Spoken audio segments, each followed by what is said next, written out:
Ui man, aku dah lama tak tahu tempat ni man. Ya tu betul lah tu. Tempat kau kan, tempat B40 macam ni kan.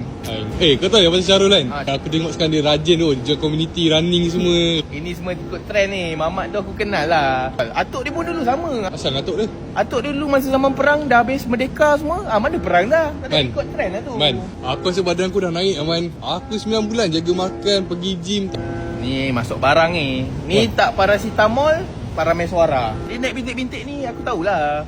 Man, tahu tak kita main sini kan? Alah, sagak je pun. Jangan lupa lah datang tunang aku nanti. Kau girlfriend pun tak ada, tak tunang apa ni?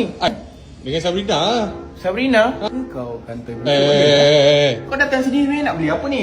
Hadiah untuk dia lah. Makeup, foundation. Ya. Sabrina tu muka dia kena buat pembedahan plastik ke? Oh man, ni semua produk baru dorang man. Tapi kau kat sini kau ada duit ke nak beli barang-barang ni? Oh man, ni semua produk baru dorang lah man.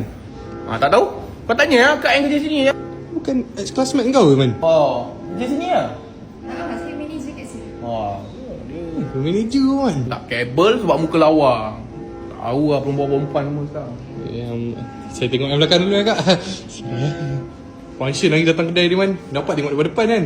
Benda dekat live dia pun ada jual kat official store orang. Kau je tak pakai otak kau. Kau balik ni apa? Ni lah, gerak balik ni lah. Jom, aku pun tak ngam lah duduk tempat B40 ni. Ni loan berapa tahun man? Ni aku 9 tahun je. Ni masih 12 tahun man. 12 tahun mesti semua hidup kau loan ni. Kau mana ada kerja? Kau ni penganggur. Hidup kau. Ni kau duit mesti pakai duit bapak kau. Bapak kau pun pakai duit Baitul Mal. Kau tak ingat ke man? Dulu man.